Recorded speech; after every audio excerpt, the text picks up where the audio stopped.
Gender bias అనేది లేదు, నాకు అసలు దృష్టిలో లేదు. We're everywhere now. Right. And ఈ ఫీల్డ్ లో, మోటార్ ఫీల్డ్ లో, why not in motor field అనేది ఇది నేను ఎగ్జాక్ట్లీ పట్టుకున్నాను. ఎగ్జాక్ట్లీ అంటే ఉమెన్ అన్ని ఫీల్డ్స్ లో ఉన్నారు, so why not Why in this? not?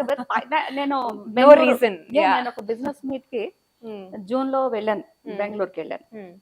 I met a pilot there. Okay. But నేను నేను అన్నాను, ఒక ఫోటో ఇవ్వండి నాకు, నేను నా వెబ్సైట్ లో పెట్టుకుంటాను, ఇన్స్పైరింగ్ గా ఉంటుంది. మా వాళ్ళు క్యాబుల్ కి దీనికే రావట్లేదు, మరి మీరు పైలట్ కదా, మీరు బూస్టింగ్ వర్డ్స్ చెప్పండి అంటే తను డ్యూటీలో ఉన్నారు. ఓకే. నేను యూనిఫామ్ తో ఇప్పటికైతే ఇవ్వలేను, but I will surely help you అని చెప్పారు. ఓకే. సో తను ఎక్కడి నుంచో, జార్ఖండ్ నుంచి వచ్చారు. Okay. Okay. See how the people are coming. Aeroplane నడిపే అంత కెపాసిటీ, గుండె ధైర్యం ఉన్నప్పుడు కార్ కానీ మనం ఏదైతే ఇప్పుడు భయపడుతున్నామో, మీరు ఒక్కసారి డ్రైవింగ్ వచ్చిన తర్వాత దీనికోసమా